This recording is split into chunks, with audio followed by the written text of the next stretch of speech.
Hamas has reportedly released additional Israeli hostages today. These barbaric acts of terrorism cannot be left unchecked. Tehran is calling the shots. They're setting the stage for escalation, and their hope is that the United States will intercede and prevent it. And I think their goal and objective is to bring Israel potentially to exhaustion incrementally. We begin back in the Holy Land, where Israel unleashed one of its heaviest bombardments of Gaza in recent days. Israel says it hit hundreds of Hamas targets in Gaza and also struck some of the outposts of Hezbollah terrorist groups in Lebanon. And as these strikes were pounding Gaza, Israel was continuing to prepare a massive ground invasion of the crowded and dangerous territory. The U.S. is reportedly trying to get Israel to delay this invasion until the UN can get more aid into Gaza, which has been blockaded for almost 3 weeks now. We're joined now by Robert Greenway, the director of the Center for National Defense at the Heritage Foundation. Robert, welcome to the show. It's good to have you this evening. Thanks, a pleasure. So we keep hearing that Israel is about to launch a ground invasion into Gaza, but hasn't yet. And we're just learning that Hamas has reportedly released additional Israeli hostages today.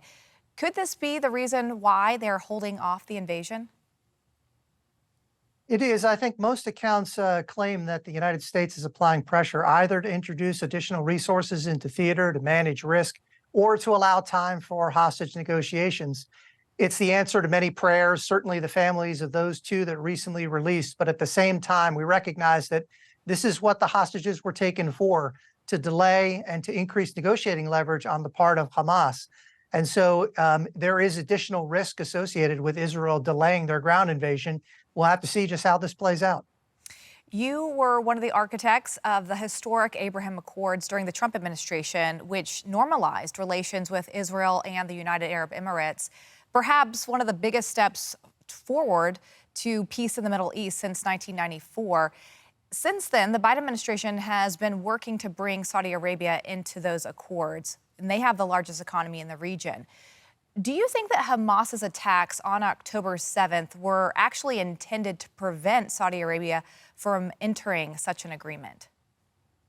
I think that was certainly part of the reason. Iran, who's behind all of this and certainly funds, pays, directs, and controls Hamas and others, intended to thwart normalization, to impede the normalization agreements that you already mentioned are in progress, and also potentially to conceal advanced development on their nuclear weapons program.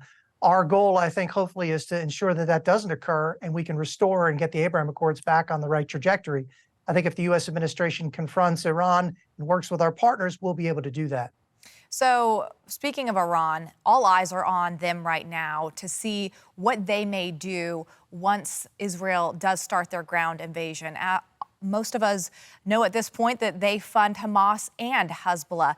Do you think that Iran could escalate its involvement once a ground invasion starts? Well, first, I don't think that Hamas would have executed the attack on October 7th without permission from Tehran. I don't think Hezbollah will be able to join without permission. And the same goes for terrorist groups in Iraq, Syria, and in Yemen. So Tehran is calling the shots. They're setting the stage for escalation. And their hope is that the United States won't intercede and prevent it. And I think their goal and objective is to bring Israel potentially to exhaustion incrementally. One last question here with you tonight, Robert. Last week, we saw the Biden administration vowed to maintain its restrictions on Iran's ballistic missiles and drone program. This was after the UN Security Council's sanctions on Tehran missiles expired.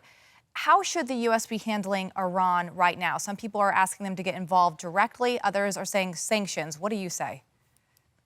So I think the first step is recognize the role they're playing. They're behind all of it. Second is let's stop feeding the animal that is attacking us and cut off the resources. And third, let's confront them and deter the escalation spiral before this becomes a regional conflict. America's governors have been standing strongly behind Israel, and among them is Virginia Governor Glenn Youngkin, who's been meeting with Jewish groups in the Commonwealth and recently expressed pride in seeing the USS Eisenhower aircraft carrier leave Norfolk Naval Base last week, carrying Americans to stand with our Israeli brothers and sisters. And Governor Youngkin joins us now. Governor, it's good to see you this evening. Thank you for joining us. Lindsay, thank you for having me. And yes, we have to stand strong here. These barbaric acts of terrorism cannot be left unchecked. We must pray for our Jewish brothers and sisters and stand strong with our ally Israel. You know, this is spiritual as well. And you were recently speaking at a synagogue last week where you said, pray the Almighty blesses Israel. He blesses the Jewish people. He strengthens them. How does the war in Israel affect you personally as a Christian? Well, like many Christians, I have had the great opportunity to visit Israel and to really almost have that capstone moment to walk in the steps of Jesus, but also to fully appreciate the great history behind the Holy Land and the right that the Israeli people have to be there. And Israel and America were allies right from the start, and we have to continue to support Israel in their continued defense of their right for sovereignty. And this is also a moment for us to really seek the Lord's blessing. And I'm constantly reminded that when 2 or 3 are gathered in his name, that he'll be among us. And in this case, we need to invite him to be in this situation and to protect the Israeli people and to help us find peace.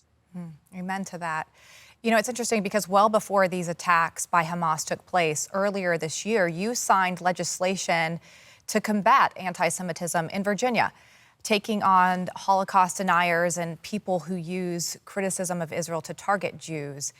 Do you feel like anti-Semitism is a growing problem in the U.S.? I do. It's a problem that one oftentimes is pretended as if it doesn't exist.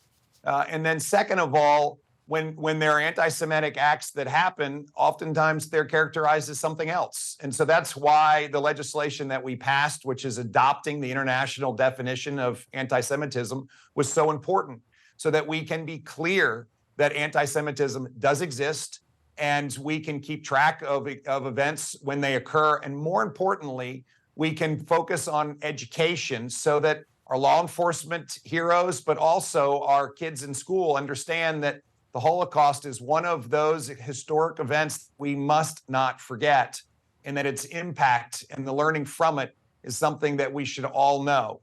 See, this is also, I think, a very big statement that hate has no place in Virginia or in America, and we all have to collectively work in order to eradicate it. Speaking of education, college campuses around the country, including some in Virginia, have been grappling with anti-Semitic protests and even pro-Hamas sympathizers from within the academic community that we're seeing. How do you ward off anti-Semitism yet still protect the right to free speech? Well, first of all, we do have to protect free speech. Doesn't mean we have to agree with what's being expressed. And I've been very clear in my position. I condemn wholeheartedly the terrorist attacks that took place, and I stand strong with the nation of Israel and our Jewish brothers and sisters.